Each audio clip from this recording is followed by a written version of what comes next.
Hello दोस्तों, स्वागत है आप सभी का एजू असिस्ट 360 पर। आज हम बात करने वाले थॉर्नडाइक द्वारा प्रतिपादित किए गए प्रयास एवं त्रुटि के सिद्धांत के बारे में, law of trial and error के बारे में। यह सिद्धांत एडवर्ड ली थॉर्नडाइक के द्वारा प्रतिपादित किया गया है। इस वीडियो में हम लोग थॉर्नडाइक का सामान्य परिचय, प्रमुख पुस्तकें, थॉर्नडाइक का प्रयास एवं त्रुटि के सिद्धांत के बारे में चर्चा करेंगे। थॉर्नडाइक ने किस पर अपना प्रयोग किया था और थॉर्नडाइक के प्रयास एवं त्रुटि के सिद्धांत के अन्य नाम कौन-कौन से हैं, मुख्य नियम कौन से दिए हैं इन्होंने और इन्होंने अपने नियम में 5 गौड़ नियम दिए हैं, वह कौन-कौन से हैं, विस्तार पूर्वक चर्चा करेंगे। चलिए शुरू करते हैं। थॉर्नडाइक का सामान्य परिचय। थॉर्नडाइक एक अमेरिकी मनोवैज्ञानिक थे। अमेरिकी मनोवैज्ञानिक थे। इनका पूर्ण नाम है Edward Lee Thorndike. Edward Lee Thorndike. इन्होंने अपना प्रयोग भूखी बिल्ली पर किया था। भूखी बिल्ली पर इन्होंने अपना प्रयोग किया था। थॉर्नडाइक को आधुनिक शैक्षिक मनोविज्ञान का जनक कहा जाता है। आधुनिक शैक्षिक मनोविज्ञान का जनक थॉर्नडाइक को कहा जाता है। इन्होंने प्रयास एवं त्रुटि ट्रायल एंड एरर का सिद्धांत दिया। साथ ही सीखने के मुख्य 3 नियम, तत्परता का नियम, अभ्यास का नियम और प्रभाव के नियम पर प्रतिपादित किए इन्होंने। थॉर्नडाइक की प्रमुख पुस्तकों के बारे में बात करें, एजुकेशनल साइकोलॉजी, शैक्षिक मनोविज्ञान। नेक्स्ट है एनिमल इंटेलिजेंस, ये 1898 में प्रकाशित हुई थी। The psychology of arithmetic, Thorndike की यह भी पुस्तक है। टीचिंग ऑफ साइकोलॉजी, यह थॉर्नडाइक द्वारा प्रतिपादित की गई लिखी गई महत्वपूर्ण पुस्तकें हैं। इनमें सबसे महत्वपूर्ण है एजुकेशनल साइकोलॉजी, शैक्षिक मनोविज्ञान। शैक्षिक मनोविज्ञान, इसी पुस्तक में थॉर्नडाइक ने प्रयास एवं प्रयास एवं त्रुटि का सिद्धांत प्रतिपादित किया। प्रयास एवं त्रुटि का सिद्धांत का प्रतिपादन शैक्षिक मनोविज्ञान एजुकेशनल साइकोलॉजी पुस्तक में किया था और इसी पुस्तक में इन्होंने अपना प्रयोग भूखी बिल्ली पर किया था। भूखी बिल्ली पर, ये आपको लिए इंपॉर्टेंट है, ये आपको याद रखनी मुख्यतः एजुकेशनल साइकोलॉजी पुस्तक है, शैक्षिक मनोविज्ञान तो एडवर्ड ली थॉर्नडाइक की। एडवर्ड ली थॉर्नडाइक, ये अमेरिकी मनोवैज्ञानिक थे। इनका नाम है एडवर्ड ली थॉर्नडाइक। इन्होंने अपना प्रयोग भूखी बिल्ली पर किया था। यह आपसे एग्जाम्स में सीधा-सीधा पूछ लिया जाता है। भूखी बिल्ली पर अपना प्रयोग किसने किया था या थॉर्नडाइक ने अपना प्रयोग किस पर किया था? इन्हें आधुनिक शैक्षिक मनोविज्ञान का जनक कहा जाता है। थॉर्नडाइक का प्रयास एवं त्रुटि का सिद्धांत। थॉर्नडाइक ने प्रयास एवं त्रुटि का सिद्धांत ट्रायल एंड एरर थ्योरी का प्रतिपादन किया था। इन्होंने कहा था कि सीखना बार-बार प्रयास करने और गलतियों के माध्यम से होता है। जब बच्चा या बालक कोई बार-बार गलती करता है, तो उसका सीखना प्रभावी होता है। यह उद्दीपन अनुक्रिया एसआर स्टिमुलस रेस्पॉन्स थ्योरी पर आधारित सिद्धांत है, जहां शिक्षार्थी सही प्रतिक्रिया खोजने तक विभिन्न तरीकों को आजमाता है। जैसे कि बालक आम तोड़ने के लिए आम तोड़ने के लिए कई बार प्रयास करता है, पत्थर फेंकता है पत्थर फेंकता है। किसी प्रयास में आम तोड़ लेता है बालक, कभी-कभी कई बार प्रयास करना पड़ता है, उसके पश्चात आम तोड़ पाता है। इसीलिए शिक्षार्थी सही प्रतिक्रिया खोजने तक विभिन्न तरीकों को आजमाता है। प्रयास एवं त्रुटि का सिद्धांत। बात करते हैं थॉर्नडाइक का प्रयोग। थॉर्नडाइक ने अपना प्रयोग भूखी बिल्ली पर किया था। इन्होंने पजल बॉक्स, एक पिंजरा विकसित किया था, जो कि उन्होंने भूखी बिल्ली को एक विशेष पिंजरे पजल बॉक्स में बंद कर दिया था। उद्दीपक की बात करें, उद्दीपक भोजन। पिंजरे के बाहर मछली का एक टुकड़ा रखा, जो बिल्ली के लिए भोजन या प्रेरणा का कार्य कर रहा था, जिसे उद्दीपक कहा है थॉर्नडाइक ने। प्रयास और त्रुटि। पिंजरे के दरवाजे को खोलने के लिए एक लीवर लगा हुआ था, जैसा कि आप देख सकते हैं। लीवर लीवर लगा हुआ था। बाहर आने और मछली तक पहुंचने के लिए बिल्ली के पिंजरे को बहुत से गलत प्रयास किए, जैसे उछल कूद करना, पिंजरे की सलाखों को काटना। बिल्ली को प्रारंभ में जब पजल बॉक्स में पिंजरे में बंद किया गया, तो वह घबराहट में उसने कई बार इधर-उधर घूमी, पिंजरे को काटने का प्रयास किया। कई प्रयास करने के बाद उसका पैर लीवर पर रख गया। इससे दरवाजा खुल गया और उसे भोजन की प्राप्ति हुई। अचानक एक बार बिल्ली का पैर उस लीवर पर पड़ गया, जिससे दरवाजा खुल गया। बिल्ली ने बाहर आकर अपना भोजन कर लिया। अतः इसका निष्कर्ष ये निकला, जब थॉर्नडाइक ने इसी प्रक्रिया को बार-बार दोहराया, जैसे ही बिल्ली बाहर निकलती थी, थॉर्नडाइक उसे फिर पिंजरे में पजल बॉक्स में बंद कर देते थे। इस प्रकार बिल्ली ने कई बार गलतियां करने के बाद यह सीख लिया कि लीवर को दबाने से दरवाजा खुलता है। अंत में बिल्ली बिना कोई गलत प्रयास किए तुरंत लीवर दबाकर बाहर आ जाती थी। बिल्ली के संज्ञान में आ गया कि इस लीवर को दबाने से, प्रेस करने से यह दरवाजा खुलता है। इसीलिए वह अंत में जैसे ही थॉर्नडाइक बिल्ली को पिंजरे में पजल बॉक्स में बंद करते थे, बिल्ली तुरंत लीवर पर अपना पैर रखकर दरवाजा खोल लेती थी। बात करें प्रयास एवं त्रुटि का सिद्धांत के बारे में, ट्रायल एंड एरर थ्योरी के अन्य नाम के बारे में। इसके अन्य कई नाम हैं, जैसे कि उद्दीपन अनुक्रिया सिद्धांत, SR theory, stimulus response theory, संबंधवाद, कनेक्शनिज्म का सिद्धांत, योजनावाद का सिद्धांत, आवर्ती का सिद्धांत, बंध का सिद्धांत, हर्ष और दुख का सिद्धांत, परिश्रम व धैर्य का सिद्धांत। उद्दीपन अनुक्रिया थ्योरी, यह उद्दीपन बिल्ली के उद्दीपक बाहर भोजन जो रखा था, वह उद्दीपक क्या कार्य करता था? अनुक्रिया। बिल्ली का पिंजरे के लीवर पर पैर रखना, यह बिल्ली के द्वारा अनुक्रिया थी। आवर्ती का सिद्धांत, बिल्ली कई बार प्रयास करती थी। आवर्ती लगातार प्रयास करती थी, इसीलिए इसे आवर्ती का सिद्धांत कहा गया है। हर्ष और दुख का सिद्धांत, हर्ष का सिद्धांत इसलिए कहा गया क्योंकि बिल्ली ने जैसे ही दरवाजा खोला उसे भोजन की प्राप्ति हुई, इसलिए उस बिल्ली को हर्ष हुआ। जब बिल्ली प्रयास कर रही थी, वह दरवाजा नहीं खुल रहा था, उस समय बिल्ली को दुख हो रहा था, इसीलिए इसे हर्ष और दुख का सिद्धांत कहा गया है। परिश्रम और धैर्य का सिद्धांत, बिल्ली ने पिंजरे से निकलने के लिए कई बार प्रयास किया, परिश्रम किया और उसने धैर्य रखा। जब तक पिंजरा नहीं खुलेगा तब तक वह अपना परिश्रम करती रही, इसीलिए इसे परिश्रम और धैर्य का सिद्धांत कहा गया है। सिद्धांत के मुख्य बिंदुओं की बात करें, प्रयास और त्रुटि, ट्रायल एंड एरर। लक्ष्य प्राप्त करने के लिए रैंडम, अचानक गतिविधियां करना और गलतियों से सीखना। बिल्ली ने कई बार गलतियां करने के बाद अचानक रैंडम तरीके से गतिविधियों से बिल्ली ने दरवाजा खोलना सीख लिया। अतः उसने अंत में सीखा कि कैसे पिंजरे से बाहर निकलना है। लीवर पर पैर रख के बाहर आ जाती थी बिल्ली। प्रयास एवं त्रुटि, उद्दीपन अनुक्रिया, एसआर थ्योरी, अधिगम उद्दीपकों, स्टिमुलस और अनुक्रियाएं रिस्पॉन्स के बीच संबंध बनाने का परिणाम है। प्रायोगिक आधार की बात करें, थॉर्नडाइक ने एक भूखी बिल्ली पर प्रयोग किया, जिसे एक पजल बॉक्स में बंद किया गया था।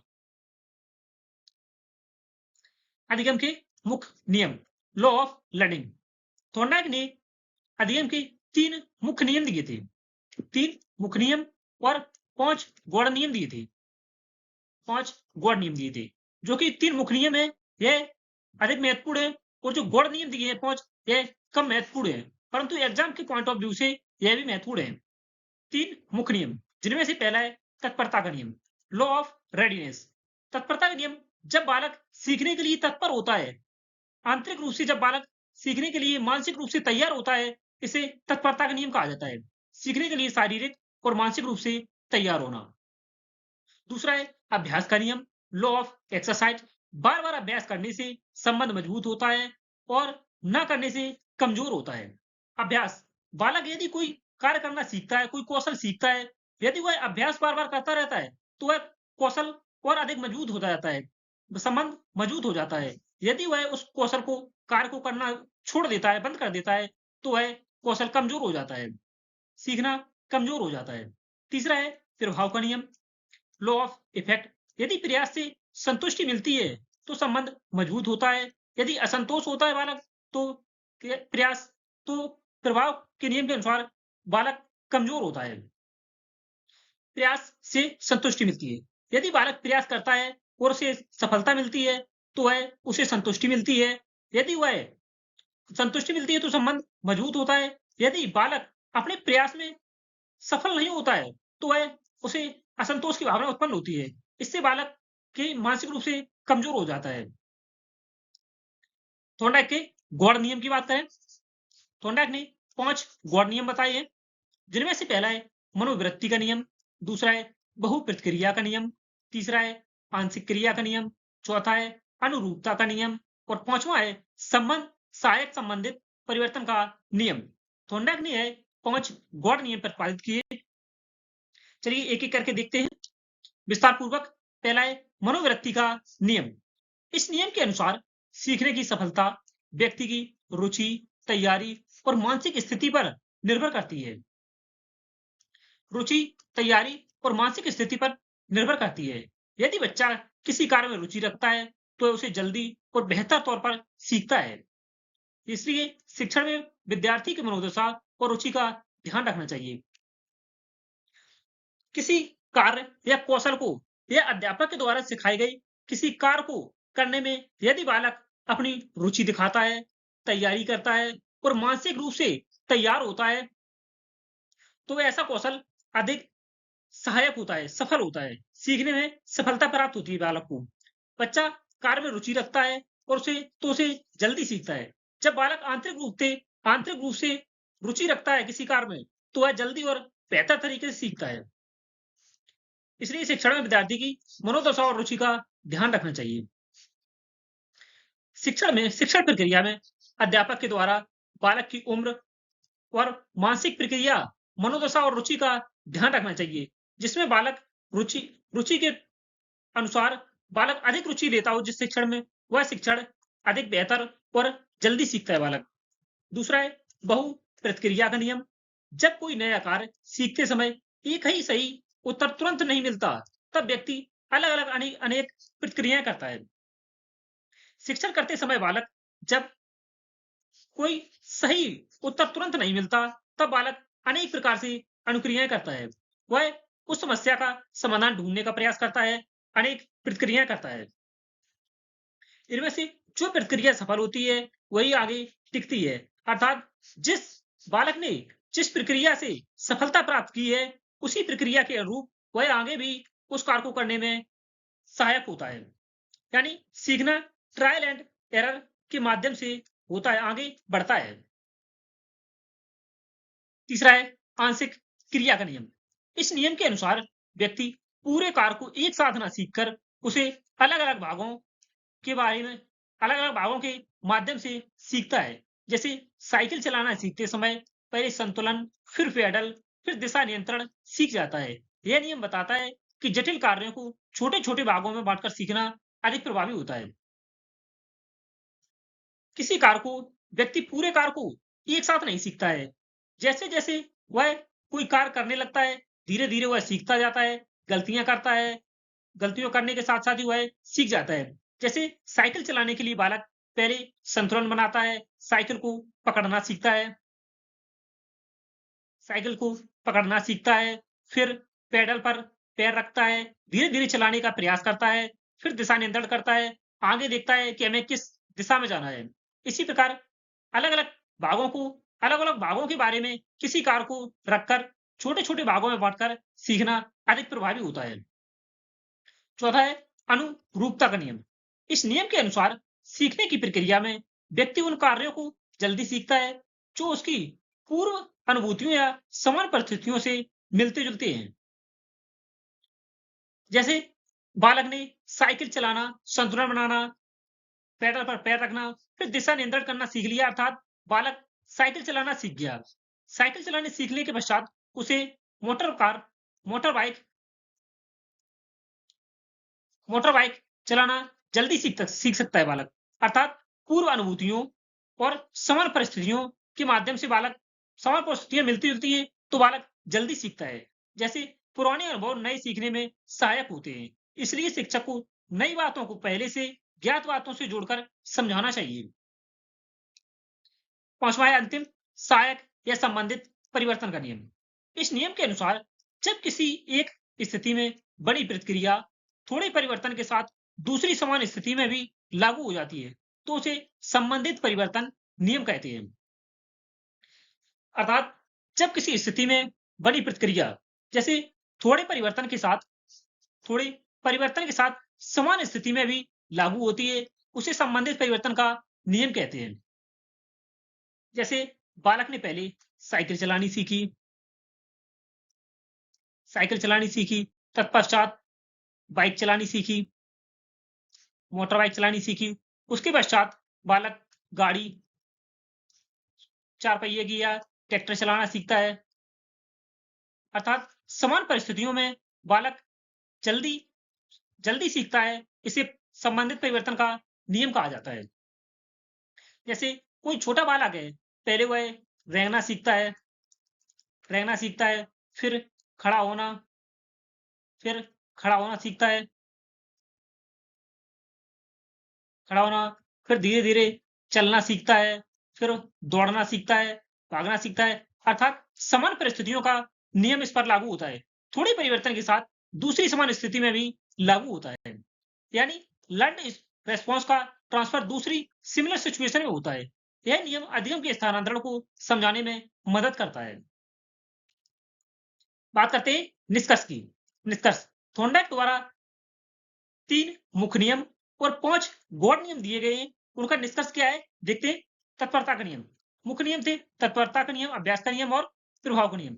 जिनमें से है तत्परता का नियम, सीखने के लिए तैयार होना जरूरी है। उदाहरण, भूखा बच्चा पहले खाना खाता है, फिर पढ़ाई करता है। अभ्यास के नियम की बात करें, इसमें बार-बार अभ्यास करने से सीखना और अधिक मजबूत होता है। जैसे रोज 10 मिनट लिखने से हस्तलेख सुधरता है। प्रभाव के नियम की बात करें, अच्छा परिणाम सीखने से मजबूत होता है। उदाहरण, प्रशंसा मिलने पर बच्चा बार-बार सही उत्तर देता है। यदि किसी कार्य के लिए बालक की प्रशंसा की जाए, तो उसे और अधिक रुचि के साथ सीखने का प्रयास करता है। जब सीखने का प्रयास करेगा, तो वह बार-बार सही उत्तर देगा। इसके 2 नियम और हैं, उपयोग का नियम और अनुपयोग का नियम। प्रभाव के नियम के।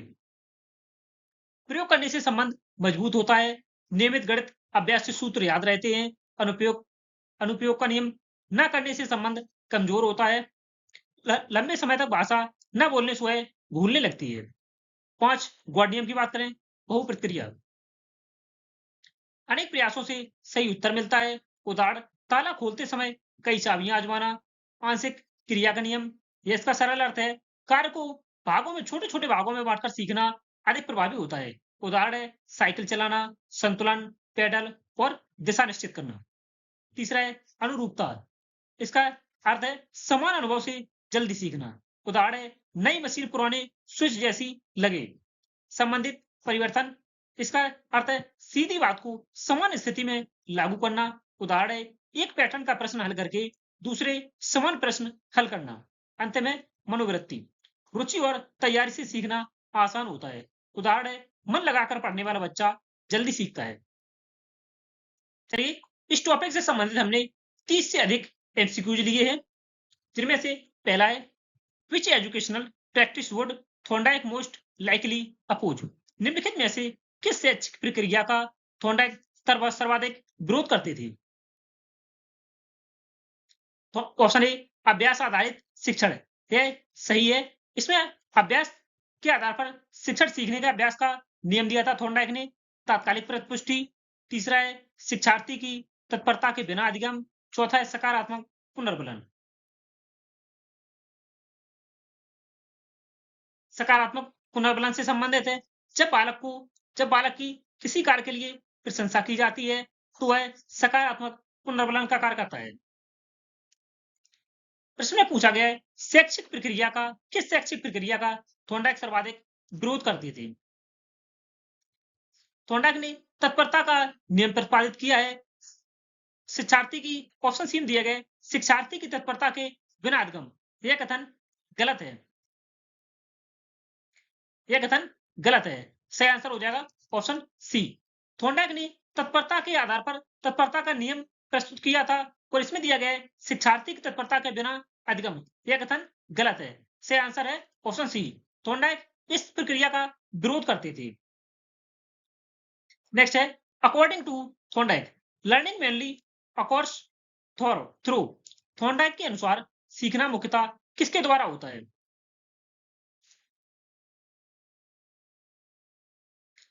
अंतर्दृष्टि एवं सूझ का सिद्धांत। अंतर्दृष्टि एवं सूझ का सिद्धांत, यह कॉलर ने दिया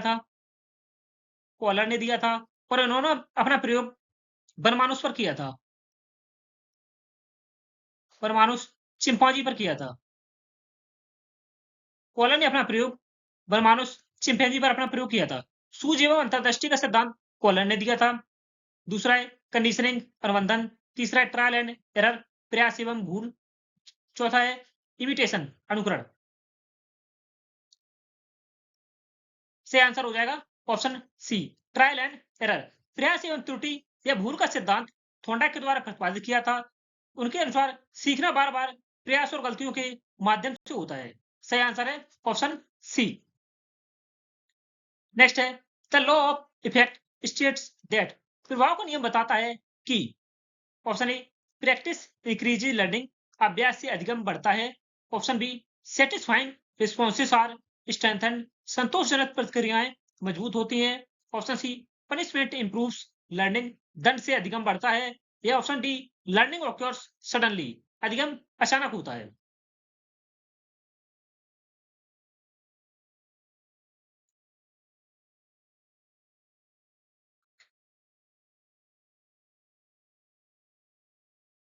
सही आंसर हो जाएगा option B satisfying responses are strengthened strengthened संतोषजनक प्रतिक्रियाएं मजबूत होती हैं। जो प्रतिक्रियाएं संतोष देती हैं वह भविष्य में दोहराई जाती हैं। जो प्रतिक्रियाएं बालक या व्यक्ति को संतोष प्रदान करती हैं वह भविष्य में जरूर दोहराई जाती हैं। इसका आंसर हो जाएगा ऑप्शन बी। दंड से अधिगम बढ़ता है यह कथन गलत है। अधिगम अचानक होता है यह भी सही नहीं है। उपयुक्त आंसर हो जाएगा ऑप्शन बी। नेक्स्ट है Thorndike conducted his famous puzzle box experiment on Thorndike ने अपना प्रसिद्ध पजल बॉक्स प्रयोग किस पर किया था। सही आंसर है ऑप्शन सी थॉर्नडाइक ने अपना प्रयोग पजल बॉक्स प्रयोग बिल्ली पर किया था। नेक्स्ट है which of the following is not a primary law of learning given by Thorndike निम्नलिखित में से कौन सा थॉर्नडाइक का प्रमुख अधिगम नियम नहीं है। प्रमुख अधिगम नियम नहीं है। ये आपको याद रखना है किसमें क्या क्वेश्चन पूछा गया है। इसमें पूछा गया है थॉर्नडाइक का प्रमुख अधिगम नियम कौन सा नहीं है।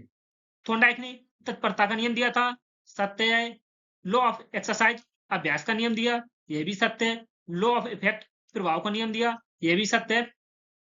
लॉ ऑफ कंडीशनिंग प्रबंधन का नियम दिया, यह कथन गलत है। थॉर्नडाइक ने 3 मुख्य नियम दिए थे, तत्परता का नियम, अभ्यास का नियम और प्रभाव का नियम। सही आंसर हो जाएगा option D law of conditioning प्रबंधन का नियम थॉर्नडाइक ने नहीं दिया था। नेक्स्ट है the law of exercise emphasises अभ्यास का नियम किस पर बल देता है। Option A punishment, option B repetition and practice, option C insight अंतर्दृष्टि, ऑप्शन डी ऑब्जर्वेशन अवलोकन। अभ्यास का नियम पुनरावृत्ति एवं अभ्यास पर बल देता है। थॉर्नडाइक के अनुसार बार बार अभ्यास करने से अधिगम मजबूत होता है। बार बार अभ्यास करने से अधिगम मजबूत होता है। सही आंसर है option B repetition and practice. Next है in Thorndike theory SR stands for Thorndike के सिद्धांत में एसआर का अर्थ क्या है। स्टिमुलस रेस्पॉन्सिस उद्दीपन प्रतिक्रिया, सेंस रिफ्लेक्शन संवेदना प्रतिबिंब, ऑप्शन सी सिचुएशन रिलेशन परिस्थिति संबंध, ऑप्शन डी सिग्नल रिएक्शन संकेत प्रतिक्रिया। सही आंसर है ऑप्शन ए स्टिमुलस रेस्पॉन्स उद्दीपन प्रतिक्रिया। नेक्स्ट है learning by doing is most closely related to करके सीखना किससे सबसे अधिक संबंधित है। ऑप्शन ए क्लासिकल कंडीशनिंग शास्त्रीय अनुबंधन, ऑप्शन बी इनसाइट लर्निंग अंतर्दृष्टि अधिगम, option C trial and error learning प्रयास एवं भूल का सिद्धांत अधिगम, ऑप्शन डी सोशल लर्निंग सामाजिक अधिगम। शास्त्रीय अनुबंधन का सिद्धांत यह इवान पावलोव ने दिया था। इवान पावलोव ने दिया था। इन्होंने अपना प्रयोग कुत्ते पर किया था और यह रूसी मनोवैज्ञानिक है। रूसी मनोवैज्ञानिक है इवान पावलोव। अंतर्दृष्टि का सिद्धांत हम आगे डिस्कस कर चुके हैं, कोलर ने दिया था और इन्होंने अपना प्रयोग चिंपांजी पर किया था। सामाजिक अधिगम सोशल लर्निंग का सिद्धांत यह अल्बर्ट बंडूरा ने दिया था। अल्बर्ट बंडूरा ने दिया था सामाजिक अधिगम का सिद्धांत। सही आंसर हो जाएगा option C trial and error learning प्रयास एवं भूल अधिगम यह करके सीखने के सिद्धांत पर सबसे अधिक प्रभावी है। इसमें बालक पहले प्रयास करता है, त्रुटियां करता है और त्रुटियों के माध्यम से ही बालक सीखता है। अर्थात बालक करके सीखता है। नेक्स्ट है which psychologist is associated with reinforcement theory. Reinforcement theory किस मनोवैज्ञानिक से संबंधित है?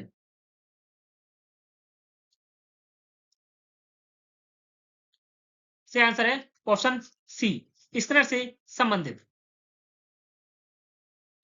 सेकंड है operant conditioning. Operant conditioning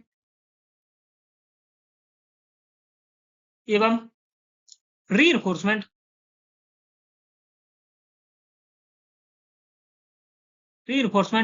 theory का विकास किया था। ऑपरेंट कंडीशनिंग एवं रीइंफोर्समेंट थ्योरी का विकास स्किनर ने किया था। सही आंसर है ऑप्शन सी। नेक्स्ट है according to Thorndike learning is. Thorndike के अनुसार अधिगम है।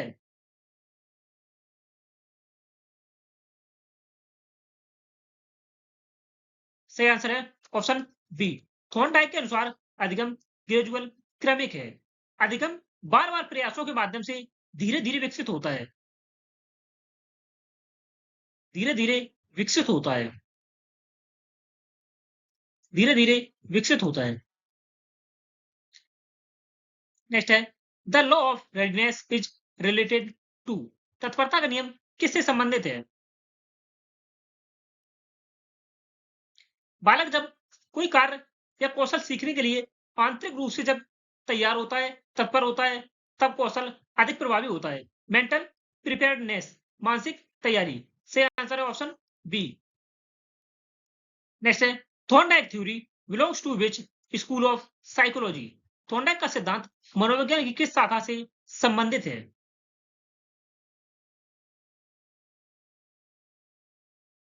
थॉर्नडाइक का सिद्धांत प्रत्यक्ष व्यवहार, प्रत्यक्ष व्यवहार एवं प्रतिक्रियाओं, प्रत्यक्ष व्यवहार एवं प्रतिक्रियाओं पर आधारित है। थॉर्नडाइक का व्यवहार सिद्धांत प्रत्यक्ष व्यवहार एवं प्रतिक्रियाओं पर आधारित है। से आंसर है ऑप्शन सी, बिहेवियर रिज्म, व्यवहारवाद। Multiple response means. Multiple response का अर्थ है मल्टीपल रिस्पॉन्स का अर्थ है जीव सही प्रतिक्रिया मिलने तक विभिन्न प्रक्रियाओं का प्रयास करता है। Option B, typical several response, कई प्रतिक्रियाओं का प्रयास करना। नेक्स्ट है which law states that unused learning weakens over time. कौन सा नियम बताता है कि बिना अभ्यास के अधिगम कमजोर हो जाता है?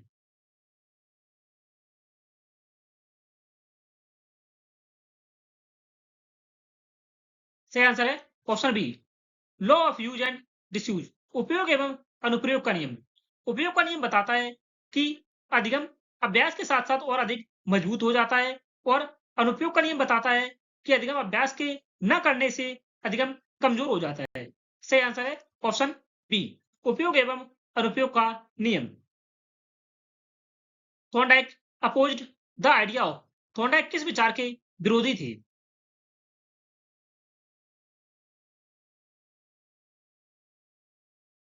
क्रमिक अधिगम होता है।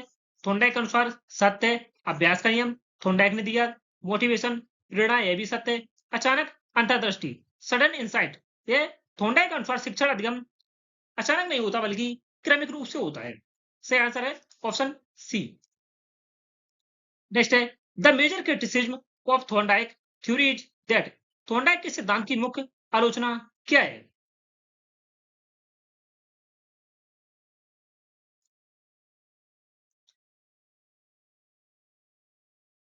सही आंसर है option B, it is based mainly on animal experiment. यह मुख्यतः पशु प्रयोगों पर आधारित है।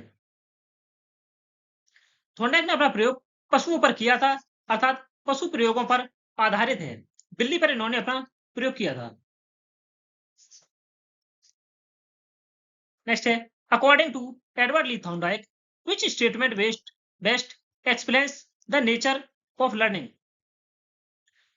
थॉर्नडाइक के अनुसार निम्नलिखित में से कौन सा कथन अधिगम की प्रकृति को सर्वश्रेष्ठ रूप से स्पष्ट करता है।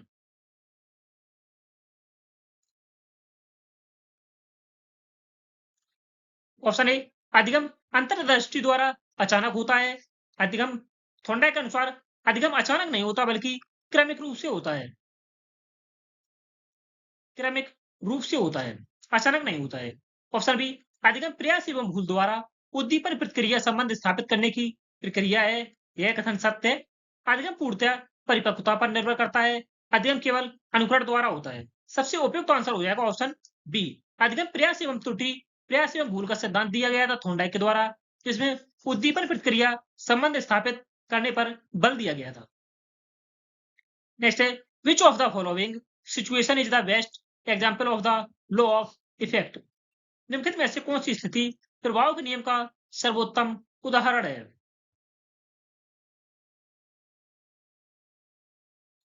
ऑप्शन ए, विद्यार्थी बिना समझे उत्तर याद करता है। यह कथन गलत है। शिक्षक से प्रशंसा मिलने पर बच्चा उसी व्यवहार को दोहराता है। यह कथन सत्य हो सकता है। शिक्षार्थी दूसरे छात्र को समस्या हल करते हुए देखता है। ऑप्शन डी, बच्चा अचानक पहेली का समाधान समझ जाता है।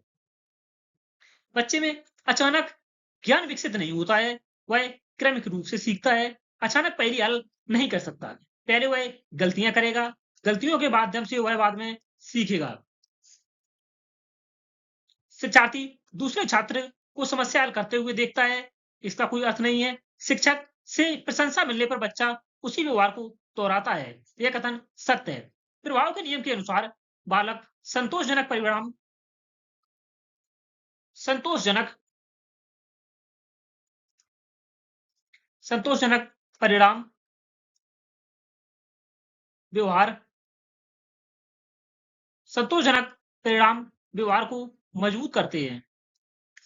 संतोषजनक परिणाम जो होते हैं बालक के व्यवहार को और अधिक मजबूत करते हैं। सही आंसर है ऑप्शन बी।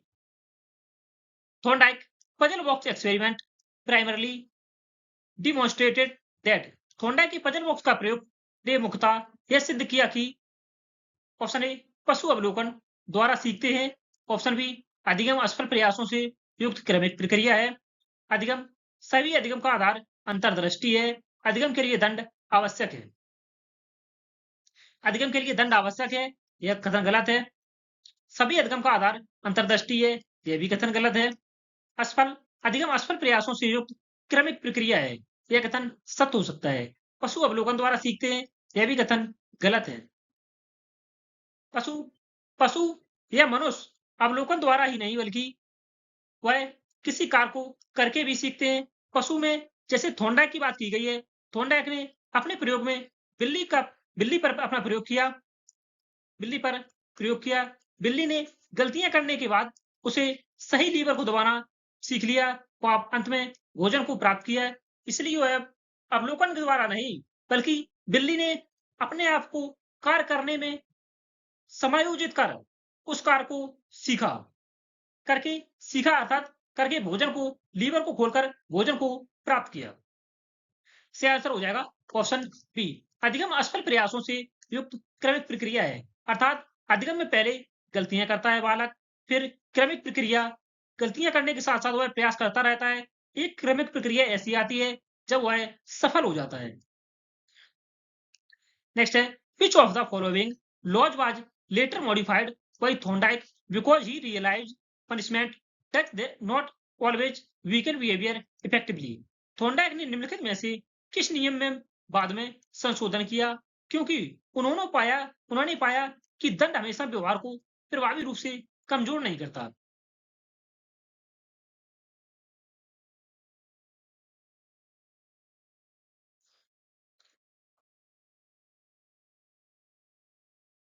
थॉर्नडाइक ने थॉर्नडाइक ने प्रभाव के नियम में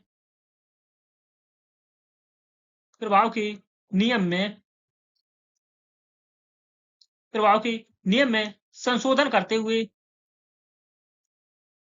प्रभाव के नियम में संशोधन करते हुए कहा संशोधन करते हुए कहा कि पुरस्कार पुरस्कार अधिगम को पुरस्कार अधिगम को अधिक प्रभावी पुरस्कार अधिगम को अधिक प्रभावी ढंग से मजबूत करते हैं। प्रभाव के नियम में संशोधन करते हुए कहा कि पुरस्कार अधिगम को अधिक प्रभावी ढंग से मजबूत करते हैं। सही आंसर हो जाएगा ऑप्शन सी, प्रभाव का नियम। नेक्स्ट है, which of the following is not included among Thorndike subsidiary laws of learning? निम्नलिखित में से कौन सा थॉर्नडाइक के गौण अधिगम नियमों में शामिल नहीं है? साइचार स्थानांतरण शामिल है, अनेक प्रतिक्रियाएं ये भी शामिल है, मल्टीपल रिस्पॉन्सेज, लॉन्गिंगनेस, संबद्धता ये भी शामिल है, शास्त्रीय अनुबंधन सिद्धांत ये यान पावलोव के द्वारा प्रदान किया गया था, इवान पावलोव ने प्रतिपादित किया था, ना कि थॉर्नडाइक ने। सही आंसर है ऑप्शन डी। थॉर्नडाइक के गौण नियमों में शास्त्रीय अनुबंधन शामिल नहीं है। नेक्स्ट है, in Thorndike theory stamping in refers to. Thorndike के सिद्धांत में स्टैंपिंग इन का अर्थ क्या है?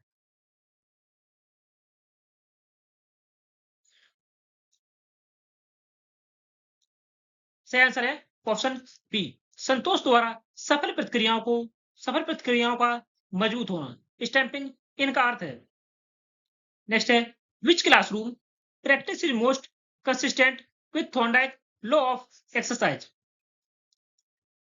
अभ्यास का नियम थॉर्नडाइक के सर्वाधिक अनुरूप है। कौन सी कक्षा प्रक्रिया थॉर्नडाइक के अभ्यास के नियम के सर्वाधिक अनुरूप है?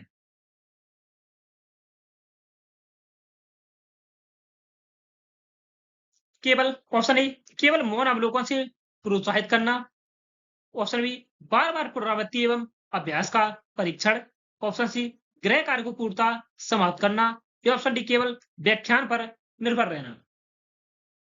सबसे उपयुक्त आंसर हो जाएगा ऑप्शन बी, बार बार पुनरावृत्ति एवं अभ्यास परीक्षण, frequent revision and practice test. यह दर्शाता है अभ्यास के नियम के सर्वाधिक अनुरूप। बार बार अभ्यास अधिगम संबंधों को मजबूत करता है। नेक्स्ट है, which statement correctly differentiates Thorndike trial and error learning from Kohler insight learning?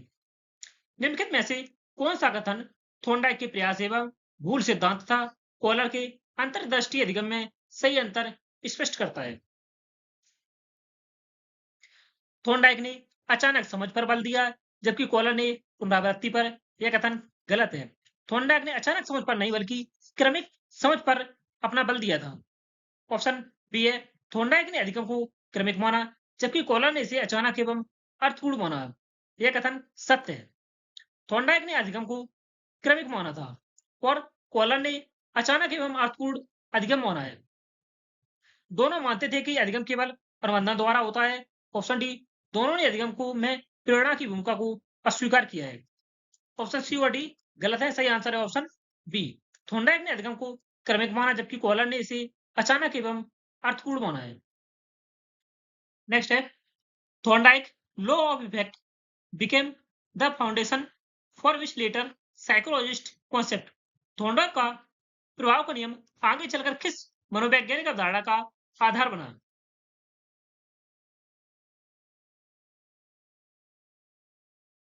सही आंसर है ऑप्शन बी, ऑपरेंट कंडीशनिंग, सक्रिय अनुबंधन, जो कि स्क्रीनर के द्वारा इस सिद्धांत का प्रतिपादन किया गया था। स्क्रीनर ने सक्रिय अनुबंधन अनुक्रिया सिद्धांत का प्रतिपादन किया था। सही आंसर है ऑप्शन बी। नेक्स्ट है, in the puzzle box experiment the food placed outside the box acted as. Puzzle box प्रयोग में बॉक्स के बाहर रखा गया भोजन किस रूप में कार्य कर रहा था?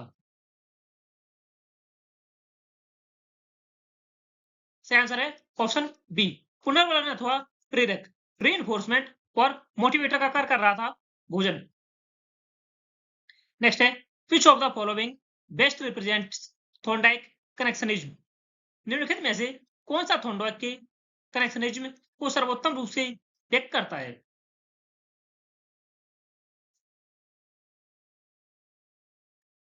सबसे उपयुक्त आंसर हो जाएगा ऑप्शन बी, उद्दीपन और एवं प्रतिक्रियाओं के बीच संबंध स्थापित करना। नेक्स्ट है which of the following statement about punishment was accepted by Thorndike after revising his theory. सिद्धांत में संशोधन के बाद थॉर्नडाइक ने दंड के संबंध में कौन सा कथन स्वीकार किया था?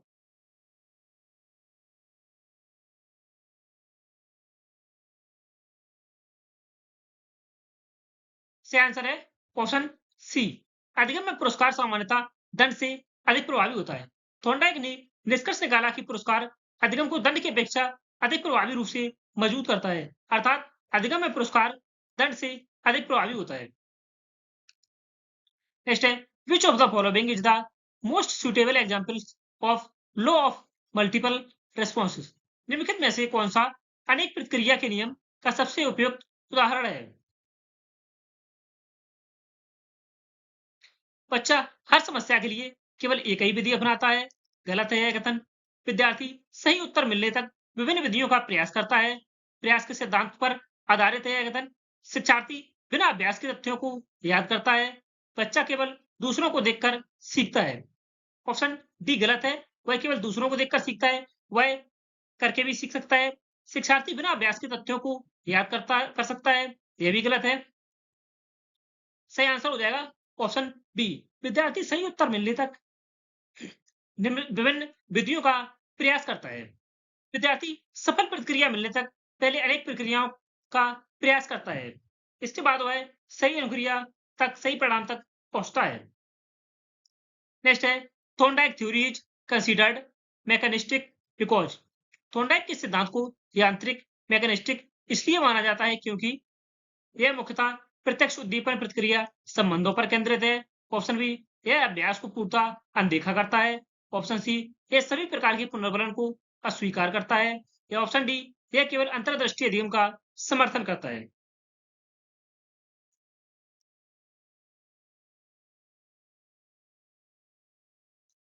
सही आंसर है ऑप्शन ए। यह मुख्यतः प्रत्यक्ष उद्दीपन अनुक्रिया संबंधों पर केंद्रित है। आलोचकों के अनुसार थॉर्नडाइक ने अधिगम को यांत्रिक थॉर्नडाइक ने अपने अधिगम को यांत्रिक उद्दीपन प्रतिक्रिया के रूप में समझाया था।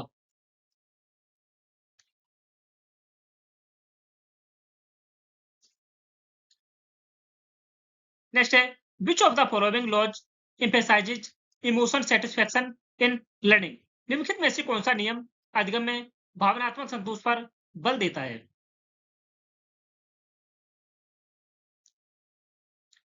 सही आंसर है ऑप्शन बी प्रभाव का नियम। प्रभाव का नियम बताता है कि संतोषजनक परिणाम अधिगम को और अधिक मजबूत करते हैं। नेक्स्ट है Thorndike's theory is most useful in teaching. Thorndike का सिद्धांत विशेष रूप से किस शिक्षण में अधिक उपयोगी माना जाता है?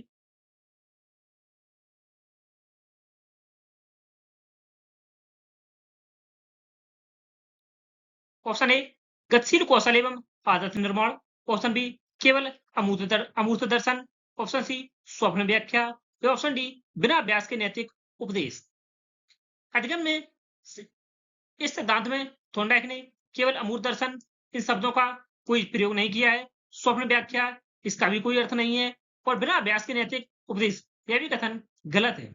सही आंसर हो जाएगा ऑप्शन ए गतिशील कौशल एवं आदत निर्माण। अभ्यास एवं पुनरावृत्ति कौशल अधिगम और आदत निर्माण में अत्यंत उपयोगी होता है। नेक्स्ट है which statement is the incorrect regarding Thorndike theory. Thorndike के सिद्धांत के संबंध में कौन सा कथन गलत है? ऑप्शन ए अधिगम क्रमिक रूप से होता है, सही है। यह थॉर्नडाइक ने व्यक्त किया है अधिगम का बालक का विकास या कोई कार्य क्रमिक रूप से होता है। पुरस्कार अधिगम से अधिगम को मजबूत बनाता है, यह भी कथन सत्य है। अंतर्दृष्टि अधिगम का केंद्रीय तंत्र है। अभ्यास अधिगम दक्षता को बढ़ाता है। अंतर्दृष्टि अधिगम यह थॉर्नडाइक से संबंधित नहीं है, यह कॉलर से संबंधित है। कॉलर से संबंधित है। अधिगम अभ्यास अधिगम दक्षता को बढ़ाता है, यह भी कथन सत्य है। सही आंसर है ऑप्शन सी। यह कथन गलत है। नेक्स्ट है learning by doing in modern classroom is mainly inspired by. आधुनिक कक्षाओं में करके सीखना मुख्यतः किससे प्रेरित है?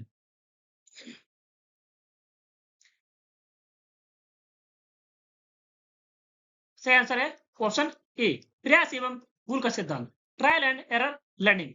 थॉर्नडाइक ने अधिगम में सक्रिय भागीदारी एवं पुनरावृत्ति